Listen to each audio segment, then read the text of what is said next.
break the surprise, bro. Okay. So I'm going to ask few questions. You need to watch this picture and then you should say who that woman is. நான் படம் ஒன்று காட்டுகிறேன். அந்த படத்திலே நீங்கள் பார்த்துவிட்டு எப்படி யார் அந்த பெண் என்று சொல்லுங்கள். Who is this? Easy, no? Many times it's preached. Okay. Samaritan woman. Okay. So what is the speciality of her? Any speciality? இந்த சமாரிய பெண்ணை பார்க்கும் பொழுது ஏதாகிலும் ஒரு சிறப்பு விடயங்கள் உங்களுக்கு நினைவு வருகிறதா? And many people say she is the first missionary to the Samaritans. அநேக பண்டிதர்கள் சொல்லுகிறார்கள் இந்த சமாரிய பெண் தான் இந்த சமாரிய பெண்களுக்கான ஒரு முதல் சுவிசேஷ ஊழியராக இருந்தார் என்று சொல்லுகிறார்கள். And some of them even say she is the first missionary to first women missionary. இன்னும் ஒரு சிலர் சொல்லும் பொழுது அவர் பெண்களிலேயே முதல் சுவிசேஷகராக அவர் இருக்கிறார் என்று சொல்கிறார். Okay, who is this woman? இந்த பெண் யார்? Okay, correct. Okay, so Mary was sitting at the feet of Jesus listening to what Jesus was saying. Okay, so இங்கு இயேசுவானவர் போதித்துக் கொண்டிருக்கிறார். மரியாள் அவருடைய பாதத்தடியில் இருக்கிறார். மார்த்தாளோ வீட்டு வேலைகளை கவனிக்கிறார். So who is this woman? So she was about to stone. விபசாரத்தினாலே பிடிபட்ட பெண் கல்லெறியப்படுவதற்கு முன்பதான நிலை. Okay, this will be little tough.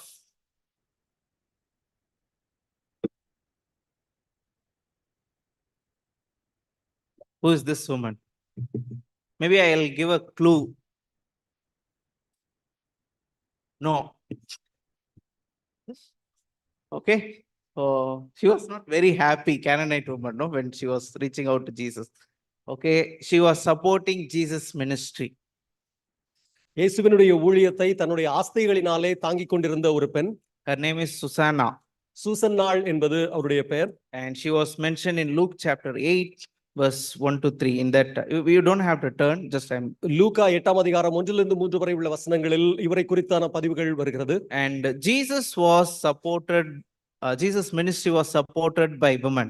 பொதுவாக இயேசுவினுடைய ஊழியத்தை அநேக பெண்கள் தான் தாங்கினார்கள் என்பது கவனிக்க வேண்டிய ஒரு விடயம். Also few more facts in the Old Testament, women like Ruth, Esther, Deborah, they were like heroines.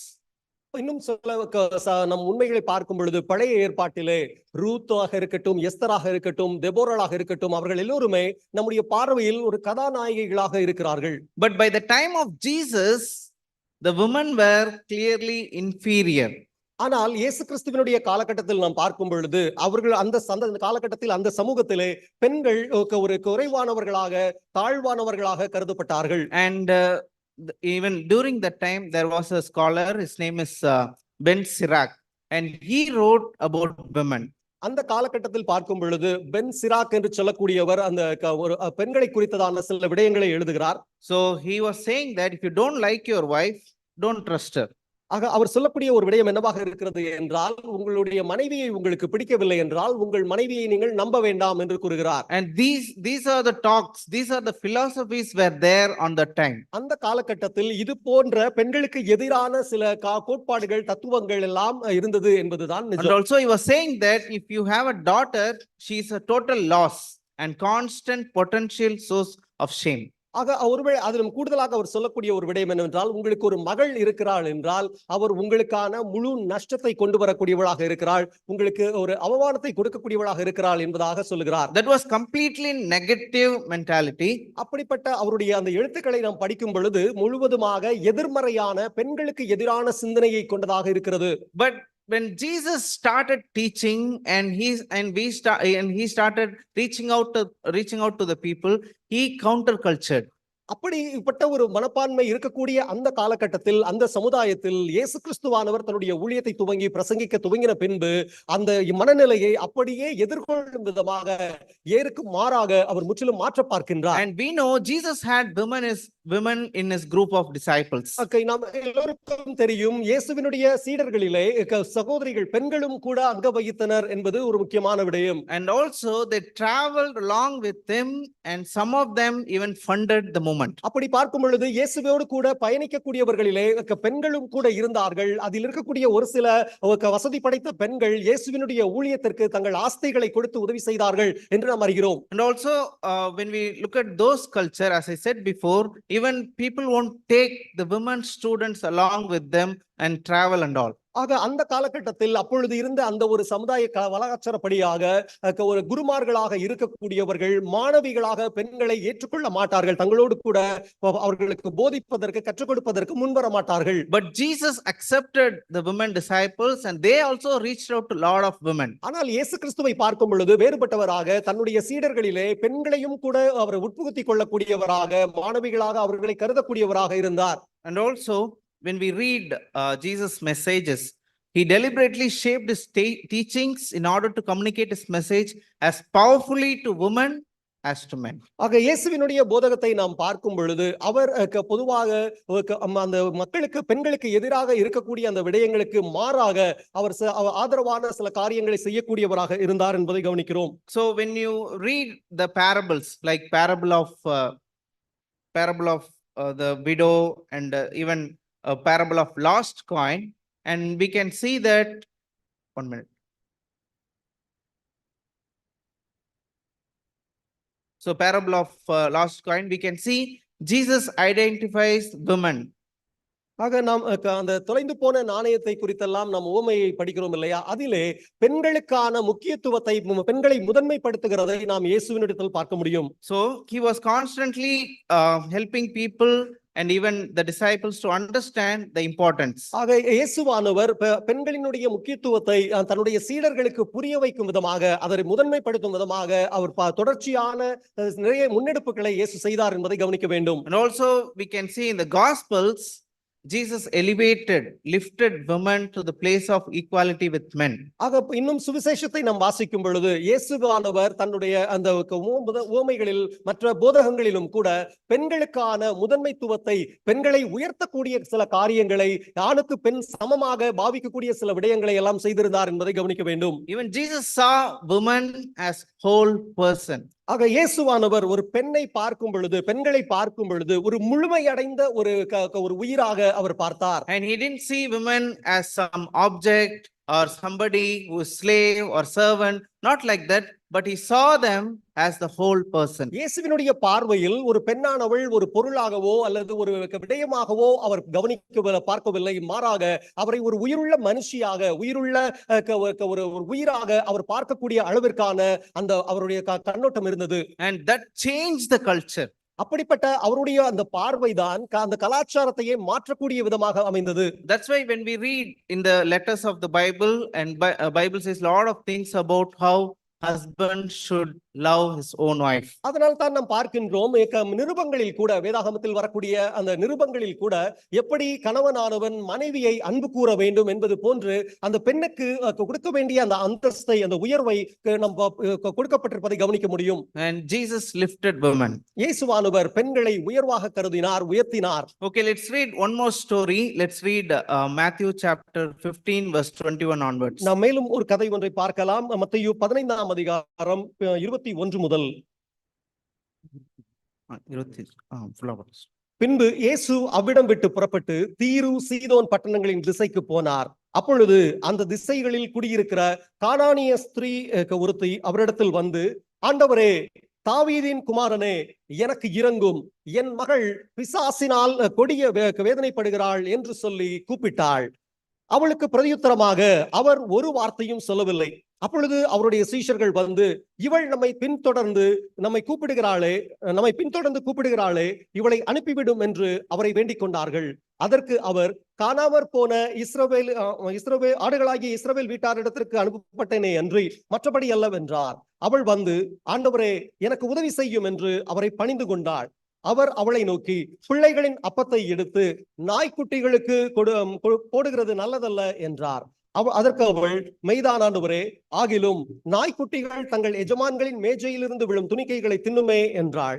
இயேசு அவளுக்கு பிரதியுத்தரமாக, ஸ்திரீயே, உன் விசுவாசம் பெரிது, நீ விரும்புகிறபடி உனக்கு ஆக கடவுது என்றார். அந்நேரமே அவள் மகள் ஆரோக்கியமானாள். ஆமென். Amen. So here we can see Jesus was talking to a a Gentile woman. இங்கு நாம் பார்க்கின்றோம் ஒரு புறஜாதியை சேர்ந்த ஒரு பெண்ணிடத்திலே இயேசுவானவர் பேசுகிறார். So when we look at this place, Tyre and Sidon, they are celebrated cities of Phoenicia.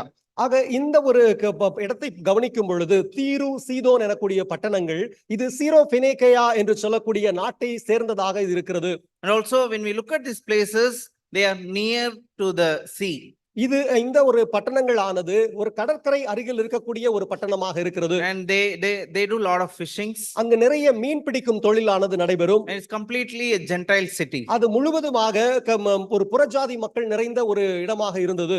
And also when we look at Jesus finishing his ministry in Galilee and is traveling to Tyre and Sidon. ஆக இயேசுவானவர் தன்னுடைய ஊழியத்தை கலிலேயாவிலே முடித்துக்கொண்டு தீரு சீதோன் பட்டணங்கள் இருக்கக்கூடிய அந்த நகர்ப்புறங்களிலே அவர் பயணம் செய்ய ஆரம்பித்தார். And Jesus might be seeking time for quiet so that he is going to face lot of turmoil in his life. ஆக இயேசுவானவர் தன்னுடைய வாழ்விலே அது அந்த ஒரு காலகட்டத்தில் மிகவும் அதிகமான துன்புறுத்தல்களை எல்லாம் அவர் சந்தித்தது நிமித்தமாக சற்று ஓய்வெடுக்கும்படியாய் அமைதியாய் இருப்பதற்காக அவர் அந்த ஒரு குறிப்பிட்ட நேரத்தை தேடிக்கொண்டு இந்த பகுதிக்கு வருகின்றார். Because already lot of problems started. They started thinking about killing Jesus. ஆக ஏனென்றால் இயேசுவினுடைய ஊழியத்திலே அந்த வெறுப்பு கொண்டிருந்த ஜனங்கள் எல்லோருமே அவரை கொல்லும் அளவிற்கு அவருக்கு எதிராக சதித்திட்டங்கள் தீட்டிக் கொண்டிருந்த அந்த காலகட்டத்தில் இயேசுவானவர் தனிமையை தேடி அங்கு வருகின்றார். He is not running away from the problem, but he is preparing himself. ஆக அவர் அப்படியான அந்த சூழ்நிலையில் அப்படி தனிமையை தேடி வருகிறார் என்பதற்கு காரணம் அவர் அந்த பிரச்சனையை கண்டு ஓடி போகிறார் என்பது அல்ல, மாறாக அவர் தன்னைத்தானே அந்த பிரச்சனையை எதிர்கொள்வதற்கு ஆயத்தப்படுத்திக் கொள்வதற்காக அங்கு வருகிறார். When he is traveling, a woman met him. அப்படிப்பட்ட அந்த பயணத்தின் காலகட்டத்தில் தான் இடையிலே இந்த பெண்ணானவள் இயேசுவை சந்திக்கிறார். So when we read this verse 22, she was crying out and she is saying that, Lord, Son of David, have mercy on me. அப்படியாக இந்த வசனம் சொல்லுகிறது, அந்த கானானிய ஸ்திரீயானவர் அவரிடத்தில் வந்து, ஆண்டவரே, தாவீதின் குமாரனே, எனக்கு இரங்கும் என்று சத்தமிட்டு கூப்பிடுகிறாள். And it says that crying out, and she is loudly calling Jesus, please help me. ஆக இந்த அவர் கூப்பிட்டாள் என்று சொல்லப்படுகிறது. ஆனால் அவள் இயேசுவை பார்த்து உரத்த சத்தமாக எனக்கு உதவி செய்யுங்கள் என்று சொல்லி அவள் கெஞ்சுகிறவளாய் இருந்தாள். And also she is mentioning her problem.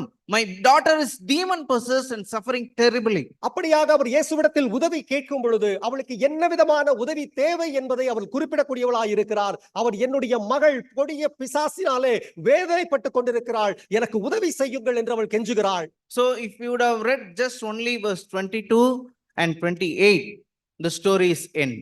ஆக நாம் வெறுமனே இந்த 22ஆம் வசனத்தை வாசித்துவிட்டு 28ஆம் வசனத்தை வாசித்தோமானால் இந்த கதையானது முழுமை பெற்றுவிடும். So in verse 22, she is asking Jesus to heal her daughter.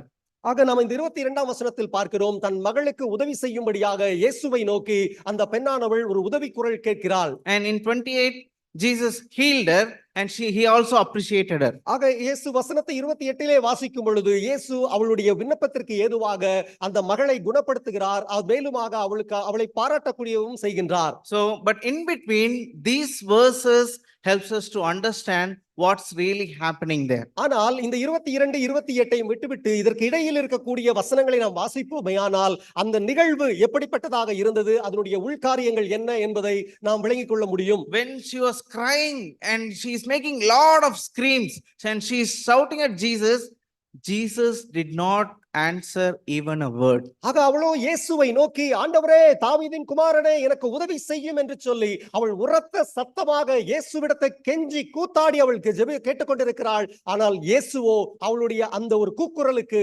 கொஞ்சமும் பதில் சொல்லும் விதமாக எதையுமே சொல்லவில்லை, சென்று கொண்டே இருக்கிறார். And then his disciples came and asked him, please send her away, she keeps crying out after us. அதற்கு இயேசுவினுடைய சீடர்கள் வந்து, இவள் நம்மை பின்தொடர்ந்து கூப்பிடுகிறாளே, இவளை அனுப்பிவிடும் என்று அவரை வேண்டிக் கொள்ளக்கூடிய சூழல் ஏற்பட்டது. And then Jesus making another statement.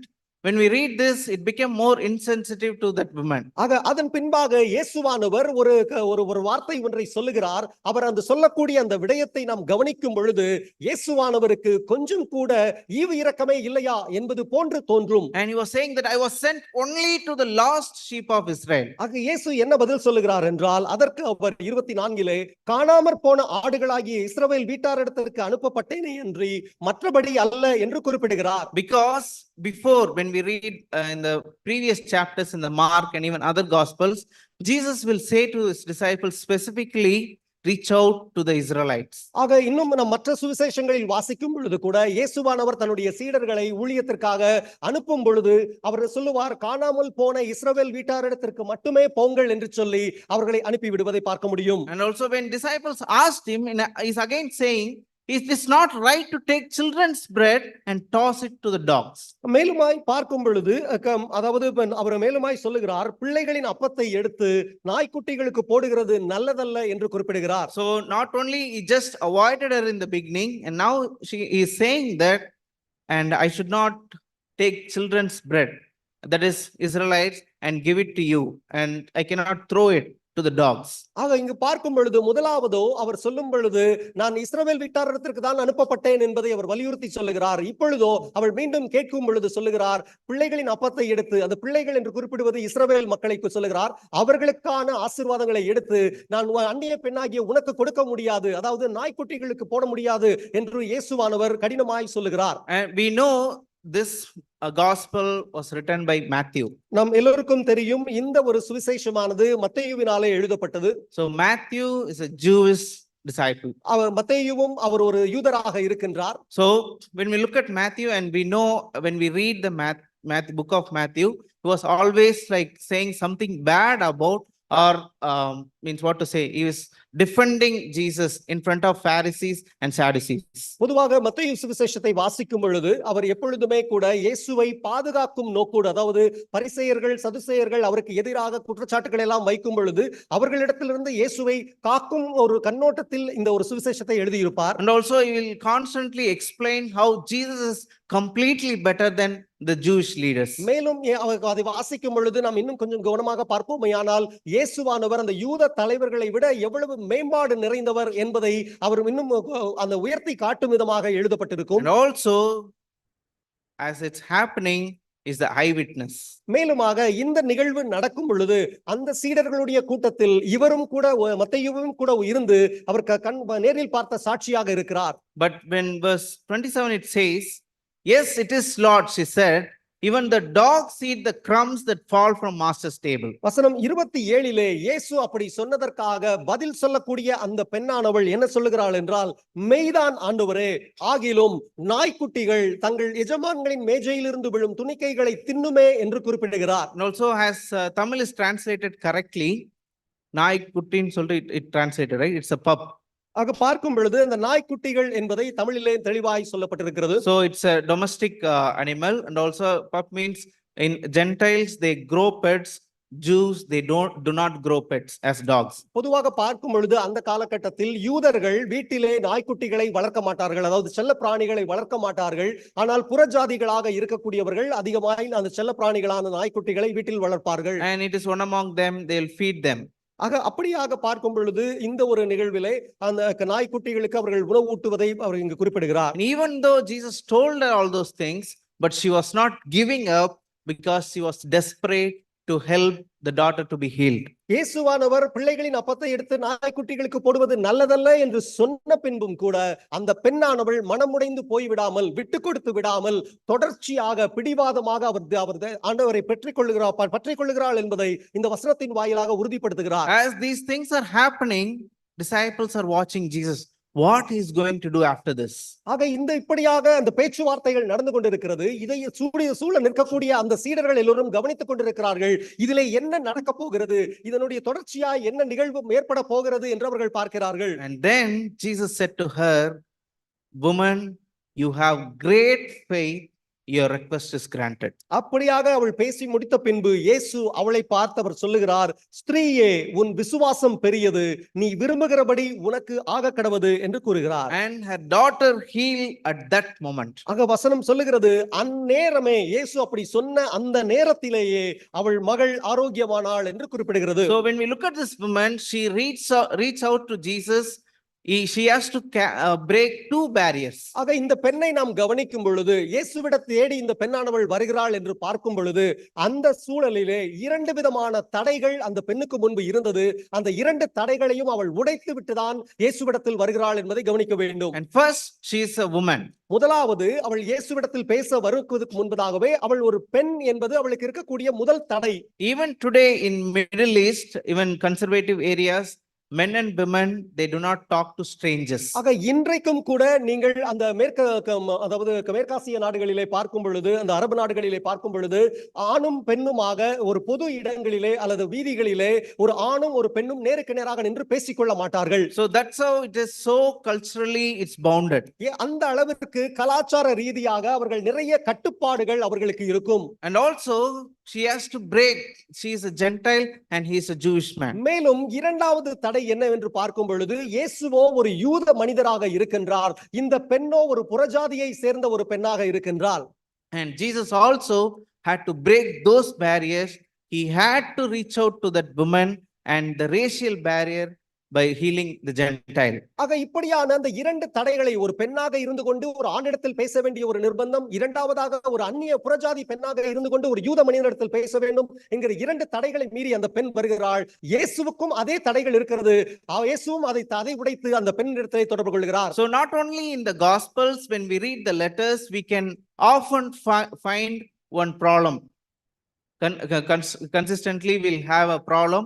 And even apostles and the teachers of the writers of the letter, they have to conclude the problem. Constantly it will come in most of the letters. ஆக நாம் மேலுமாக நிருபங்களை நாம் வாசிக்கும் பொழுது கூட தொடர்ச்சியாக ஒரு சில பிரச்சனைகளை நாம் கவனிக்க முடியும். இது போன்ற பிரச்சனைகள் எழும் பொழுதெல்லாம் அந்த நிருபங்களை எழுதின ஆசிரியர்கள் அதற்கு ஏற்ற ஒரு தீர்வுகளை சொல்லும் விதமாகவும் சில காரியங்களை அதில் முன்வைத்திருப்பார்கள். So what is the main common problem? Do you remember anything? உங்களுக்கு ஏதாவது ஞாபகம் இருக்கிறதா? இது போன்ற கலாச்சார ரீதியான பிரச்சனைகளை குறித்து நிருபங்களில் எழுதப்பட்ட ஒரு சில விடயங்கள் உங்களுக்கு ஞாபகம் இருந்தால் பகிர்ந்துகொள்ளலாம். Galatians or Colossians, any something problem, it often consistently it comes. கலாத்தியர் புத்தகமாக இருக்கட்டும், கொலோசியர் புத்தகமாக இருக்கட்டும், அதிலெல்லாம் தொடர்ச்சியாக சில விடயங்கள் பேசப்படும். Anything? Rajesh bro. Circumcision. Okay. Then the main thing. And also they want to impose the Jewish culture to the disciples. இதுல முக்கியமாக பார்க்கும் பொழுது விருத்த சேதனம் பற்றிய பிரச்சனைகள் இருக்கும். அதை தாண்டி அந்த யூதர்களுடைய பாரம்பரியத்தை அந்த புறஜாதி மக்களுக்கும் அவர்கள் வலியுறுத்துவதற்கு அதை அவர்கள் கடைபிடித்தாக வேண்டும். ஒருவர் கிறிஸ்தவராக மாறுகிறார் என்றால் அந்த புறஜாதியை சேர்ந்தவரும் யூத கலாச்சாரத்தை பின்பற்ற வேண்டும் என்று நிர்பந்திக்கப்படுவார்கள். But Bible clearly says you don't have to follow any Jewish traditions. ஆனால் வேதம் என்ன தெளிவாய் சொல்லுகிறது என்றால், ஒரு புறஜாதியை சேர்ந்த ஒரு மனிதரோ ஒரு மனுஷியோ இயேசுவை ஏற்றுக்கொள்ளும் பொழுது யூதர்களுக்குரிய பாரம்பரியங்களை அந்த கலாச்சாரங்களை பின்பற்ற வேண்டும் என்ற கட்டாயம் இல்லை என்று தெளிவாய் சொல்லுகிறது. And since it many hundreds of years, it was registered in their mind, only salvation come to the Jews. ஏனென்றால் அது பல நூற்றாண்டுகளாக பார்க்கும் பொழுது யூதர்களுடைய மனதில் இருக்கக்கூடிய ஒரு மிகவும் ஆழமாய் பதிந்து போன ஒரு விடயம் என்னவாக இருக்கிறது என்றால், ரட்சிப்பு யூதர்கள் வழியாய் வருகிறது என்று சொல்லப்பட்ட அந்த விடயத்தை அவர்கள் இருக்க பற்றிக் கொண்டு இந்த ஒரு காலங்களை அவர்கள் மிக நிர்பந்தித்து வந்தார்கள் என்று பார்க்க வேண்டும். So now think about the disciples watching here, and Jesus is talking to a Gentile woman. ஆக இந்த ஒரு பின்னணியை நாம் மனதில் வைத்துக்கொண்டு நாம் அந்த சீடர்கள் இயேசுவும் அந்த பெண்ணும் பேசுகிற அந்த விடயத்தை அவர்கள் கூர்ந்து கவனித்துக் கொண்டிருக்கிறார்கள். இயேசு அதற்கு என்ன பதில் சொல்லுகிறார் என்று பார்க்க வேண்டும். And not only here, even when we read in the book of Acts, and even God has to even convince Peter to accept the Gentile. இந்த இடத்தில் மட்டும் புறஜாதி மக்களை ஏற்றுக்கொள்வதில் இருக்கக்கூடிய அந்த விடயத்தை குறித்து பேசவில்லை. அப்போஸ்தலர் புத்தகத்திலும் நாம் வாசிக்கின்றோம், இயேசுவானவர் பேதுருவுக்கு தரிசனம் காட்டி அந்த புறஜாதி மக்களையும் தன்னுடைய அந்யோன்யத்தில் ஏற்றுக்கொள்ள வேண்டும் என்று வலியுறுத்துவதை பார்க்கின்றோம், அவரை சமரசம் செய்கிறதை பார்க்கிறோம். And also when we read the book of Galatians, even Paul he mentioned that I had to confront Peter because he was sitting with Gentiles. When the Jewish people came, he was trying to act like he was never talked to them or ate with them. ஆக கலாத்தியர் புத்தகத்தை வாசிக்கும் பொழுது கூட பவுல் ஆனவர் அதை குறிப்பிட்டிருப்பார். என்னவென்றால், பேதுரு புறஜாதி மக்களோடு கூட அவருக்கு பழக ஆரம்பிக்கும் பொழுது அவர்களிடத்தில் இயல்பாக சகஜமாக பழகி கொண்டிருந்தவர். யூதர்களில் இருக்கக்கூடிய தலைவர்கள் ஒரு சிலர் அந்த சபைக்கு சந்திப்பதற்காக வந்த பொழுது பேதுருவானவர் அதற்கு முன்பு அதற்கு புறஜாதி மக்களோடு பழகவே இல்லை என்பது போன்று ஒதுங்கிக் கொள்ளுவார், யூதர்களோடு சேர்ந்து கொள்ளுவார். அதை நான் முகமுகமாய் எதிர்த்தேன் என்று அவர் பதிவிடுகிறார். Like this, lot of things we can see. Jesus is breaking those cultural barriers. இது போன்ற அந்த யூதர்கள் சார்ந்த அந்த கலாச்சார அந்த ஒரு கட்டுப்பாடுகளை எல்லாம் இயேசுவானவர் முற்றிலுமாக உடைத்து போடுகிறார் என்பதை நாம் இதன் வாயிலாக அறிந்து கொள்ள முடியும். And Jesus saying here, I am not just God of them, I am God of everyone. ஆக இயேசுவானவர் இந்த மூலமாக என்ன நிறுவ பார்க்கிறார் என்றால், நான் யூதர்களுக்கு மாத்திரம் தேவன் அல்ல, எல்லோருக்குமான தேவன் நான் என்று அவர் நிறுவ முயற்சிக்கிறார். And even his disciples, he wanted the disciples to understand and free from this cultural mindset. ஆக சீடர்களும் இந்த காரியத்தை புரிந்து கொள்ள வேண்டும். அதுபோல அவர்களுக்கு இருந்த அந்த யூத தடைகளை எல்லாம் அந்த மனநிலைகளிலிருந்து அவர்கள் விடுதலையாக வேண்டும் என்று இயேசு விரும்பினார். And if you would have just read 22 and 28, that's it. The miracle has done and everything was over. But Jesus wanted to have this conversation so that he can help his disciples. ஆக நாம் வெறுமனே இந்த புத்தகத்திலே அந்த 15ஆம் அதிகாரம் 22 மற்றும் 28 வசனத்தை மட்டும் வாசிப்போமானால், அந்த பெண்ணுக்கான அந்த ஒரு தேவையும் அதை இயேசுவானவர் குணப்படுத்தி அந்த அற்புதத்தை நிகழ்த்தினதையும் நாம் படித்தோம் என்றால் அந்த கதை முடிந்துவிடும். ஆனால் இடையிலே அந்த பெண்ணுக்கும் இயேசுவுக்குமான அந்த பேச்சுவார்த்தை கவனிக்கும் பொழுது இந்த தடைகளை எல்லாம் உடைப்பதற்காக அவர் எப்படி அதை செயல்பட்டார் என்பதை விளங்கிக் கொள்ள முடியும். So even we too have lot of that mind blocks or mindset in our culture, or we have. இன்றைக்கும் கூட நம்ம எல்லோருக்குமே கூட நாம் சார்ந்த இந்த கலாச்சார பின்னணியிலே நமக்கும் பல்வேறு விதமான மன தடைகள் இருப்பதை நாம் அறிந்திருக்கிறோம். But first we learn about the woman, and she was so desperate and humble, and that brought healing. ஆக முதலாவது நம்ம இந்த பெண்ணை குறித்து நாம் கவனிக்கும் பொழுது நம்ம என்ன கற்றுக்கொள்ள வேண்டி இருக்கிறது என்றால், அந்த பெண்ணானவள் மிகவும் தவிப்புள்ளவளாக இருந்து தன்னுடைய மகளினுடைய குணம் அடைவதற்காக அவள் எந்த ஒரு எல்லைக்கும் செல்ல தயாராக இருந்தாள். The love for her daughter went to the any extreme, just wanted her daughter to get well. ஆக அந்த பெண்ணுக்கு எப்படிப்பட்ட ஒரு அந்த அங்கலாய்ப்பு, ஒரு தவிப்பு அவளுக்குள் இருந்தது என்றால், தன் மகள் குணமானால் போதும் என்கிற அந்த ஒரு நிலைக்காக அவள் எவ்வளவு எல்லைக்கும் அவள் செல்வதற்கு தயாராக இருந்தாள். And people who are desperate to change, they will do anything to change. ஆக இன்றைக்கும் கூட யார் ஒருவர் மாற வேண்டும் என்கிற ஒரு மனப்பான்மை இருக்கிறதோ அவர்கள் எதையும் செய்வதற்கு தயாராக இருந்து தன்னை மாற்றிக்கொள்வார்கள். And they are willing to be confronted. அவர்கள் எந்த ஒரு நிலையிலும் எதிர்கொள்வதற்கு தயாராக இருப்பார்கள். And they are willing to talk about their life to anyone. அவர்கள் மாற வேண்டும் என்கிறதற்காக யாரிடத்தில் வேண்டுமானாலும் தன்னுடைய வாழ்க்கையை குறித்து பேசி மனமாற முற்படுவார்கள். And they will be willing to do any extent, and they will make any efforts to grow and change. எந்த எல்லைக்கும் சென்று எந்த ஒரு முயற்சி எடுத்து நான் மனமாற வேண்டும் அவ்வளவுதான் என்கிற ஒரு நிலையில் தங்களை மனமாற்றிக் கொள்ள முற்படுவார்கள். At the same time, people who are desperate to grow, they will find ways to grow.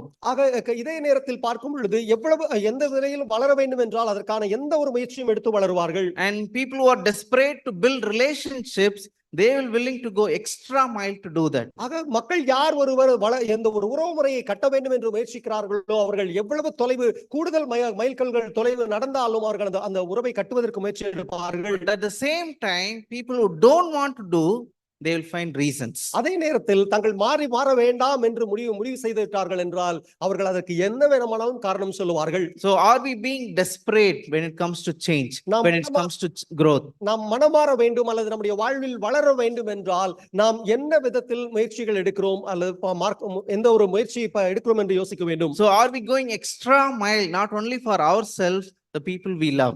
ஆக இன்றைக்கும் கூட நமக்காக மட்டுமல்ல தேவையுள்ள ஒவ்வொருவருக்காகவும் கூட நாம் கூடுதல் தொலைவு நாம் நடக்க ஆயத்தமாக இருக்கிறோமா? And also when we look at disciples and all the mindset and everything, we can see the prejudice builds walls in the kingdom and within the relationships. ஆக இன்றைக்கும் கூட பார்க்கும் பொழுது இந்த உறவு முறைகளாக இருக்கட்டும், ஒரு எந்த ஒரு முயற்சியிலும் கூட ஒரு முன்கூட்டின அந்த ஒரு கருத்து கணிப்பு அல்லது ஒரு தப்பான ஒரு அபிப்பிராயம் உருவாகி விட்டது என்றால் அது எல்லா விதத்திலும் தடையாக மாறி போகும். Even we too have some of the mindsets or some ideas that constantly in our minds that stops us from growing and building relationships. இன்றைக்கு நமக்கும் கூட சில மன தடைகள் இருக்கிறது. நாம் உறவு முறைகளை கட்டி எழுப்புவதற்கோ தொடர்ச்சியாய் ஆவிக்குரிய வாழ்க்கை வளர்வதற்கோ சில மனதில் இருக்கக்கூடிய சில தடைகள் நம்மை கட்டுப்படுத்துகிறது. And sometimes we have some opinions or some ideas that stops us from reaching out to people. நமக்குள் இருக்கக்கூடிய சில கருத்துக்களோ அல்லது எண்ணங்களோ கூட நமக்கு தொடர்ந்து வளருவதற்கு அது தடையாக இருக்கிறது.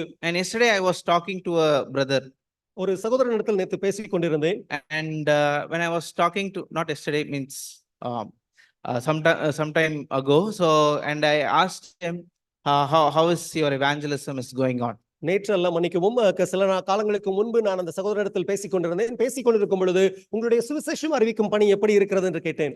And he told me that yes, I'm not doing anything. I'm not evangelizing. I'm not reaching out to people. அப்பொழுது அவர் சொன்னார், ஆமாம், நான் ஒன்றும் அப்படி பெரிதாக செய்யவில்லை, நான் எதையும் செய்யவில்லை, மக்களை நான் சென்று சந்திப்பதற்கு எந்த முயற்சியும் எடுப்பதில்லை என்று சொன்னார். And I asked, what is the reason? அதுக்கு நான் காரணம் என்ன என்று கேட்டேன். And he just simply said laziness.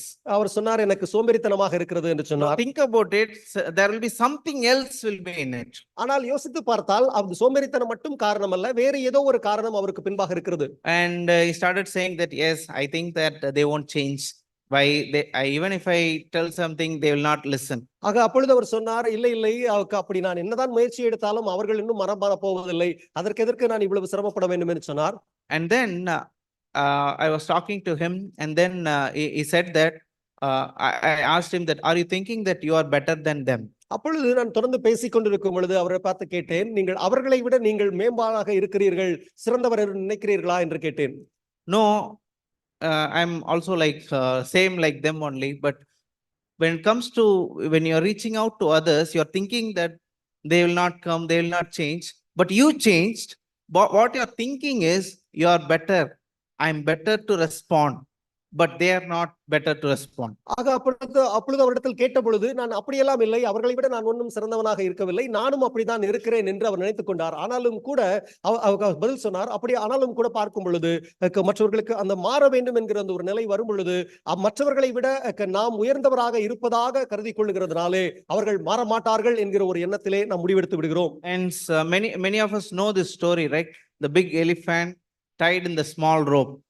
ஆக நம்ம எல்லோருக்கும் இந்த கதை தெரியும் அல்லவா? ஒரு அந்த மாபெரும் அந்த யானையானது ஒரு சிறிய சங்கிலியினாலே அல்லது ஒரு கயிறினாலே கட்டி போடப்பட்டிருக்கும். And we all know the elephant is tied with a small rope. When we look at when it was traveling, and when we see, even it will be very big, but it has only small rope that tied in its leg. நம்ம எல்லோருமே பார்த்திருப்போம் இல்லையா? அந்த யானையானது வீதிகளில் நடக்கும் பொழுது அது அவ்வளவு பிரம்மாண்டமாக பெரிதான விலங்காக இருந்தால் கூட அதனுடைய காலிலே ஒரு சிறிய சங்கிலி துண்டு ஒன்று கட்டப்பட்டிருக்கும்.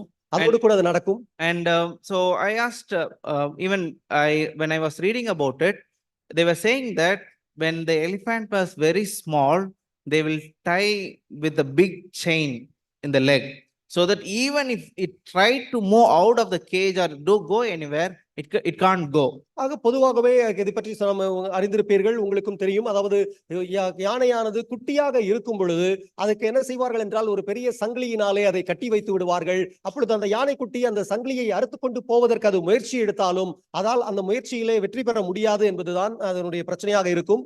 And the elephant will think that, the baby elephant from the young age onwards will think that I cannot break this chain. ஆக அப்படியாக அது குட்டியாக இருக்கும் பொழுது பெரிய சங்கிலியினாலே கட்டி அதை கட்டுப்படுத்தும் பொழுது அது முயற்சி செய்தும் அதனாலே அது வெற்றி பெற முடியாமல் போனதினாலே அந்த குட்டி யானையுடைய மனதில் என்ன பதிந்து விடும் என்றால், என்னால் இந்த சங்கிலியை உடைத்து கொண்டு போக முடியாது என்பதான எண்ணம் அதுக்கு உருவாகிவிடும். So even though it grew up like this, but still the chain that was still holding that, still it will think that I cannot break this rope.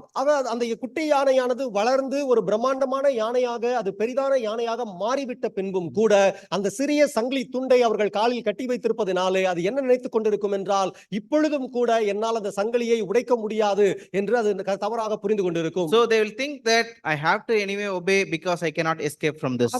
நான் சங்கிலியாலே கட்டப்பட்டிருக்கிறேன், மனிதர்களுக்கு கீழ்ப்படிந்துதான் ஆக வேண்டும், வேற வழி இல்லை, ஆகவே கீழ்ப்படுகிறேன் என்பதான ஒரு மனநிலைக்கு அது வந்துவிடும். So think about this, when we too have some of those ideas and thoughts and different things that will go in our mind, we should always think, is it biblical?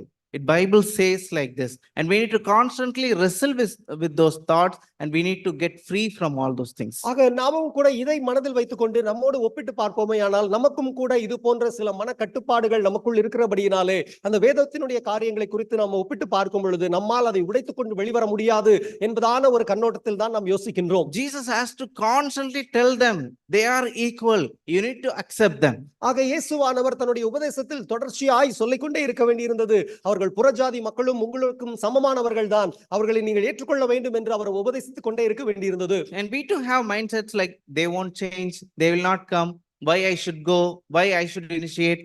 ஆக நாமும் கூட அப்படிப்பட்ட மனநிலை தான் நாம் பெற்றுக்கொண்டிருக்கின்றோம். அவர்கள் மனமாற மாட்டார்கள், அவர்கள் வரமாட்டார்கள், நாம் ஏன் இவ்வளவு சிரமப்பட வேண்டும், நாம் ஏன் முன்னோக்கி செல்ல வேண்டும் என்பதாக சொல்லி நாமும் யோசிக்கின்றோம். So think about, are we still hanging on to those mindset?